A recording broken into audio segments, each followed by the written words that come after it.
Welcome back for another episode with What Drives Her. Scotty, how are you?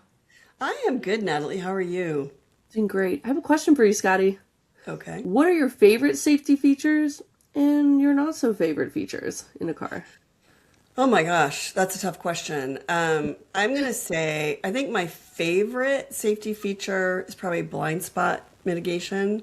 Ooh, Just having that peripheral, just sort of in the peripheral vision of being able to see, oh, there's a car over there. Sometimes you'll have an image on the driver display, and it's it's hard sometimes to really, especially if there's like three lanes of traffic, to really turn.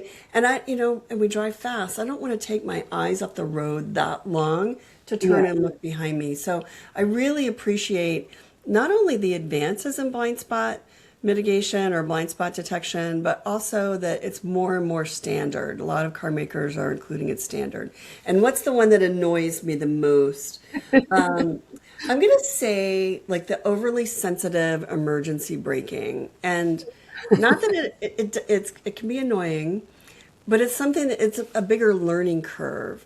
And I find myself talking to the car a lot and saying, yeah, I'm not going to hit that car. Especially It's when you're okay. like merging onto the highway and you've got cars coming in and like Yeah.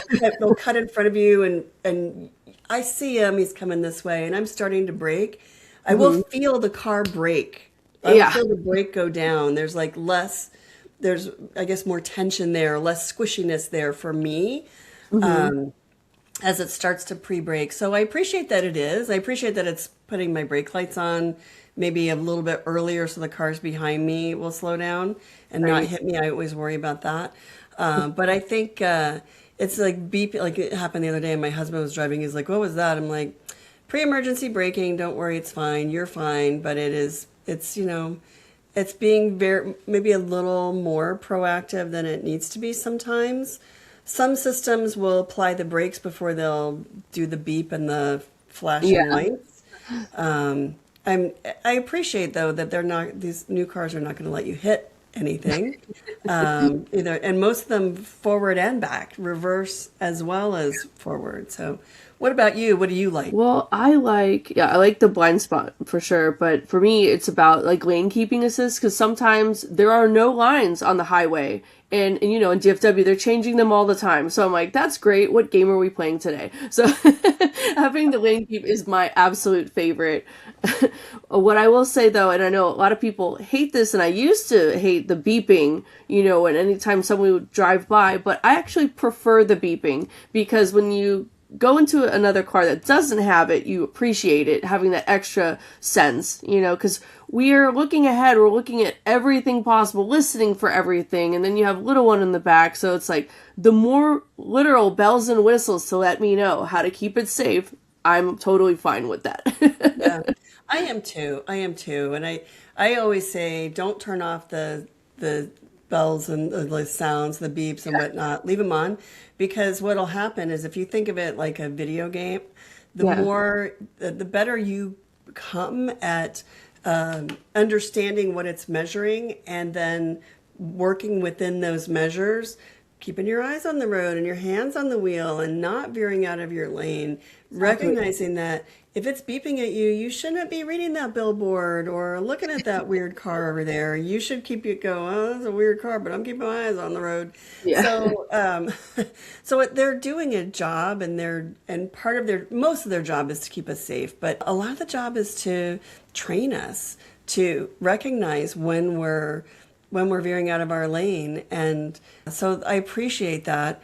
And that was part of my conversation with Jennifer Morrison, who is the only guest we've had on the podcast twice. This is her second time joining us here at What Drives Her. And we're going to talk about all of those safety features because Jennifer, of course, is head of safety for Mazda, and Mazda has just upgraded their safety systems.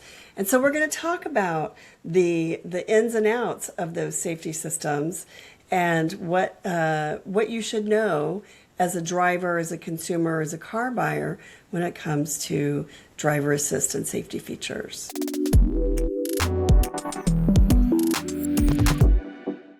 Hey, Jennifer. Hi.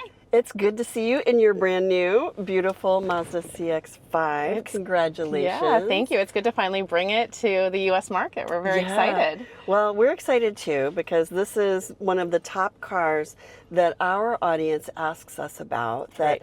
people shop. It's cross-shopped, as I'm sure you know, with everything. And there are people even who will say, well, I was thinking about something that's not even similar, and then this will be on the list. Right. So it really has a lot of fans. But for the 2026 Mazda CX-5, you added a lot of new safety features. So talk about what's new in terms of safety in the CX-5. So for the CX-5, what we needed to do, it had been in the market really for over a decade, right? So the entire electrical architecture, so that's what sits behind all those sensors. So we have cameras, radars, ultrasonic sensors, but a lot's happened in the last decade with technology. They needed to grow up. They needed to enter the next generation. So the sensors in this vehicle are a completely different set. A fully next generation set of sensors and software. The electronics, the logic, everything is new. And it's really exciting because it's enabling us to do a few more things. And it's importantly enabling us to do a few things we've already been doing, but just do them better. So the most important advanced driver assistance safety technology is automatic emergency braking. That has proven itself in multiple studies, either through the Insurance Institute or through independent automakers, to be the system that can prevent the most crashes. And on the Mazda system, it says SBS. Exactly. What does that stand for? Smart brake support. So Smart brake support. Okay. that's the Mazda brand name, but I like to just refer to it as the industry common name of automatic emergency braking. The cool thing that we've been able to do with this advanced sensor suite is we've been able to have better detection. So there are really growingly complex tests now where we have to be able to see pedestrians at day and at night, child-sized pedestrians. These are targets that we test with, adult crossing at night, pedestrian targets, as well as motorcycles, trucks, of course, cars. So it's allowed us to perceive our surroundings better. So it's a more advanced front radar, a more advanced front sensing camera. And now we can do a better job of avoiding hitting any of those occupants or any of those pedestrian targets or vehicles. That's the most important thing and most important technology we really put on this car. Another cool thing about that is it's not just front automatic emergency braking that's standard on the new CX-5, it's also rear automatic emergency braking. So if I'm backing up and a bicyclist comes darts out from behind another car, right, this car will stop. It should. I can't say that it will, but it is designed to. Okay. There's, of course, a lot of circumstances and scenarios, but yes, it's able to perceive its surroundings and give you alerts. And braking, that's that new sensor suite that's really been able to give us some more activations when we see the occupants and the pedestrians around us. So what other new technologies do you find on the Mazda CX-5? So there's a few things that aren't necessarily safety technologies. They're more the convenience feature. So I really love the 360-degree view monitor. That is something that is a convenience feature. We've added the cameras underneath the rear view mirrors. We have a front camera as well. In addition to the front sensing camera that's up here in the header, we also have a small radar. Right underneath the radar, we have a small camera. So there's a 4-camera surround, and that gives you these great views when you're backing up or trying to get into a tight parking spot. I love that. I love it for my son in particular because he drives in the city and he has to park in these parking garages, and I don't want him to be scratching up these Mazda lease cars that I drive. Yep. So the 360-degree view monitor is something that we bring in on that top trim on the Premium Plus. We also, I really like the cruising and traffic support feature, right? So that is we call it SAE level 2. It's when we're doing the adaptive cruise control and lane centering at the same time. So it is a driver support feature. It's not been tied to any proven safety benefit yet. It really is for comfort and it's really for comfort and convenience, but we bring that in on the Premium Plus trim.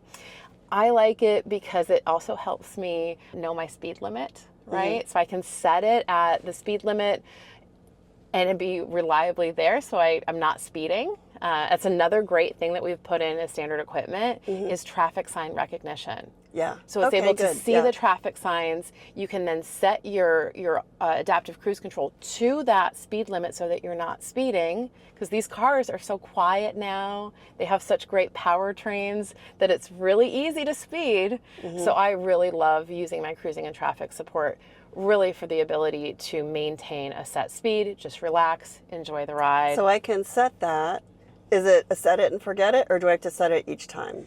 You can set it and forget it, just hit the resume button, and you'll be back at that speed. You can even, when the speed changes, let's say you're going 60 miles an hour in a 60-mile-an-hour zone, and the camera sees that it's 70, it'll pop up a little color around it, and you can just hit resume, and it'll automatically set it to 70. Okay. So, but I don't have to do that, set it every time I get in the car? Or do I have to set it when I start adaptive cruise control? You have to tell the car when you're ready to go into adaptive cruise control, right? Okay. Just a little button on the steering wheel right there. Right. So I guess my question is, so if I set this up in the multimedia system, in the car, in the vehicle settings, and then my teenager gets in the car, that and puts on cruise control, it will slow the car at that speed limit? Every time that you want to enter cruise control, you have to engage the system. So regardless of if it's set in there's no setting here, it's all on the steering wheel. That's when it says I'm ready. You have to engage the system for adaptive every time. cruise. Adaptive but cruise, for the speed limit setting, that's a set it and forget That is, yeah. Okay. So you have options for the speed. You do have options for the speed because you can go over the speed. That's a good question. Yeah. Yeah. I mean, you can go over with your accelerator. You can accelerate over that speed, but the system will slow you at the speed limit. I like that. Right. And our settings are you can do plus 1 mile an hour, +3, +5, and +10. And you can even set it for audible alerts. I've tried that with my son to put the audible alerts on his speed. He doesn't like it. But that's also something that we're working on is the vehicle knowing the speed limit. If it doesn't see the posted speed limit, there could be false alerts. So we're working on making that improvement just to our infrastructure too. It's a whole safe system approach. The vehicles need to be smarter so they can see the speed limits, but we also need to work on our infrastructure. So you bring up a good point. Your son doesn't like the audible notifications. Alerts. Right. A lot of people don't. They don't. But you put them there for a reason. Why should people leave those audible alerts on rather than turning them off? Well, we know that speed really results in a lot of crashes and a lot of injuries and a lot of fatalities. We do need to slow down out there. And keeping in mind what the speed is, it's important. I know that we're all in a hurry, but we all want to get to our destination safely. So slow down, obey the speed limit. Right. This car can help remind you to do so. But there are other things too. So there's other beeps and things like if you're, say, there's a car in your blind spot, or you're going over the speed limit, or you're not wearing your seatbelt. Certainly. And there are a lot of people who are like, they just want to turn those things off. And you can, in the settings, turn some of these things off. And my question is, why should we leave them all on? Right. Well, certainly you can't turn off your seatbelt alert. That is federally required. You have to wear the most important safety feature in the vehicle is the driver, and right below that is that seatbelt. It is the most important physical item that we put in the car. So the other features, let's talk about lane keep assist, right? Lane keep assist is one of the features that folks do tend to turn off. We've done some studies, and that's the one. Automatic emergency braking isn't turned off very often. People love that. It's not typically intrusive. You don't get a lot of alerts. That's really engineered to only come in the event of an imminent collision. So that one is really rarely turned off. Obviously, you want to keep that one on because you never know when that's going to save you from either a very embarrassing or very expensive mistake. Yeah. Right? And your insurance is less. Yes. If you have that on your car, it's a question, and your insurance will be less if you have that feature. Right, and the insurance companies don't tell us exactly how much less because there's a lot of things that go into an insurance equation, but we do know it's a factor, right? But your question about why should we leave things on? Lane Keep Assist is a great example of a technology that when left on and understood properly can really help, right? So if you're going to deviate a lane line, you can do so if you use your turn signal. Oh. So and it will suppress it. So it's telling you be kind to the drivers behind you. It is. And we're not going to make it difficult to change lanes. But if you don't have your turn signal on, there's resistance in changing lanes. We sometimes refer to lane keep assist as the turn signal training tool. Okay. Because you can go over the lane line as whenever you'd like. You just have to use your turn signals, and it will suppress all of the audible haptic alerts of a lane keep assist. Okay, You never know when you're going to be maybe deviating a lane and you don't intend, so you don't have your turn signal, that's what the car is meant to do. It's like, hey, did you really mean to go outside the lane line, right? If you mean to, use a turn signal. If you don't mean to, then that's what the car is there to do. It's there to bring you back gently into the lane and recenter you. Other features that you think people really should use? We've talked about the speed. Traffic sign recognition is great. Blind spot monitoring. Blind spot monitoring is really my favorite technology.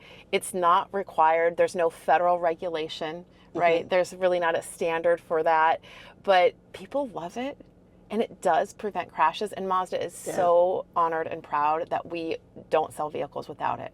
Everything from the Mazda 3 to the CX-90 to even our little MX-5 Miata, every single vehicle Mazda sells has standard blind spot monitoring. People don't typically turn that off. We love, you do have options. We give people options. You can have the light in the side mirror. You can also have the audible tone. I prefer to just keep it the light, the audible tone. Then if like other people in the car, if you're signaling, they can hear that too. The light is enough for me, but that is a personal choice for people.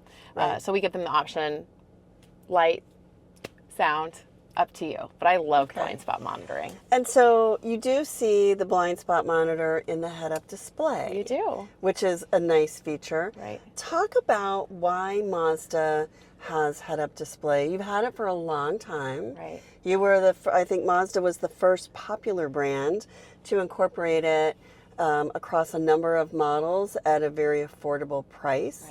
Right. Talk about that. Right. Well, the affordability piece is so important, especially right now where people are looking to buy safe cars. And we know newer cars are safer cars. We don't want to price people out of that option, right? The heads-up display is a great safety technology that gets your eyes up on the road, right? We really just want to keep our hands on the wheel, our eyes on the road, and we've made it better over the years as well. We've made it bigger. We've added more features to it, so you get your direction, your navigation up there. You're not having to look away, and you get your blind spot monitoring, your lane keeping, your lanes turn green. The cruising and traffic support is also integrated into the heads-up display. But yes, it's a really popular technology. We try to introduce that in as many trims as possible. It's not standard yet, but it is one that we're studying, because it is so helpful and people love it. But it is a little expensive. That does involve additional hardware and software. But yeah, it's another favorite for sure. Well, it was just stunning to see it when was it? Probably 10 or 12 years ago when Mazda first started introducing head-up display in really affordable cars. And that was such an eye-opener. Like, what? That's available in a $25,000 car? That's crazy. Yeah. And now this car is $38,000, and this is the Premium Plus. This is the Premium Plus. And head-up display is included on this trim. It is. You get everything with this one. There's a lot of $38,000 cars that don't have head-up display. Well, there's one that does. What's your favorite technology in this car? So my favorite safety technology is one that might surprise a lot of people, but this vehicle, if the airbags deploy, if you are involved in a crash, so if all of those sensors, all those things we've talked about, if all of that doesn't work and the laws of physics take over and you are involved in a crash, it calls 911 automatically. Right? Wow. So picture yourself, it's dark, you're upside down, you're in a ditch, you've just been involved in a crash, and you don't know where your phone is. There's no one around to call. The vehicle is able to automatically sense that there was a crash and engage emergency services. So this is the very first model where we were doing that through a third party. So the button's right here, the SOS button. You can press it, it will call in the event of an emergency, but it will also automatically do so if it senses that your airbags are deployed. So when you need it most, your car's there to help you. That's pretty good. And there's one last technology I want to ask you about, and that is this driver monitor that's right over here. You can't really see it, but I'll show you over the steering wheel. Right. What does that do? And there's something special that it will do. So It does. It does a few different things. So it helps us with the driver personalization, which helps with some seat setting. It helps us with personalization within the menu structure, but it also helps with driver monitoring when you have the cruising and traffic support engaged. That's another critical piece, because that system, it's doing some of the driving, the assisted driving for our drivers. We want to make sure that the driver is still engaged, right? That they are looking at the road, that they're not getting too distracted. So it's able to detect that and give you alerts if you are looking away for too long. So let's picture we're driving, we have cruising and traffic support engaged, and we completely just are looking out the back window or looking in the opposite direction. The driver monitor is able to give you a series of escalating alerts, and if there was a complete incapacitation, so it doesn't see you that you're there, or the driver is even slumped over, it's really meant for like medical incapacitation, it's capable of bringing the vehicle to a stop after it escalates a lot of alerts, because it wants to make sure that the driver is truly disengaged or unresponsive. It can bring the vehicle to a stop in the lane, turn on the hazard lights, and even call 911. Wow. All right. I like a car that looks out for me. I do too. I also like having people who are building cars that look out for me. That's a nice thing too. We're doing our best. Thank you so much for spending even more time with us. We appreciate it. I love it. And congratulations on your new baby. Yeah, we can't wait to get it tested and give even more good news about how great it's doing in all of its testing and performance. Crash testing. That has not happened yet. Nope. Give us a few more months. Okay. Yes. All right. Thank you. Thank you, Scotty.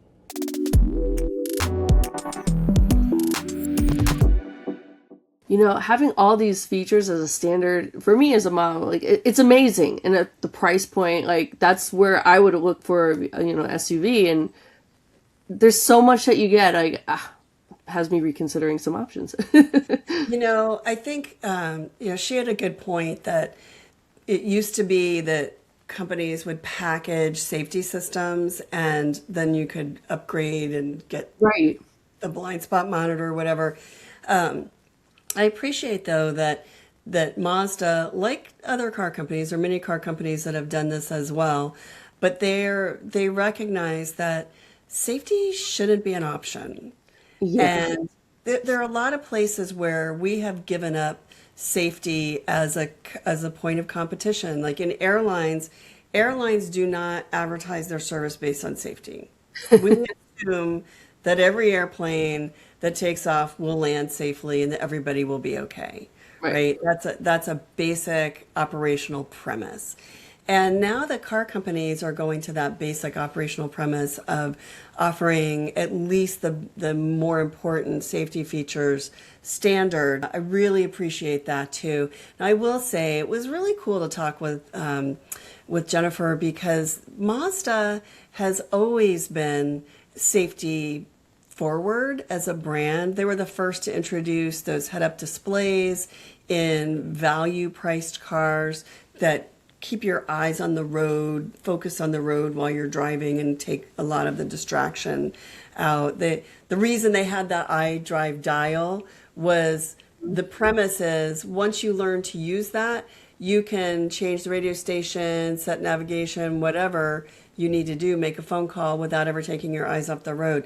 I'm not sure that's true as much as they'd like to think it is, and then clearly they've moved away from that. So, but I appreciate Jennifer's take on adding more safety into our cars and bringing a fun conversation to it. So that was it was good to see her again, and good to sit down and have a talk about all these features that, if you think they're an annoyance, they're really there for your better experience and to keep you safe and healthy on the road. And you can play with them a little bit and make them a little less annoying if they're too annoying, which that's another thing that Mazda added. There's a lot of flexibility in those safety systems, which you can see in our video on the Mazda CX-5, the 2026 Mazda CX-5.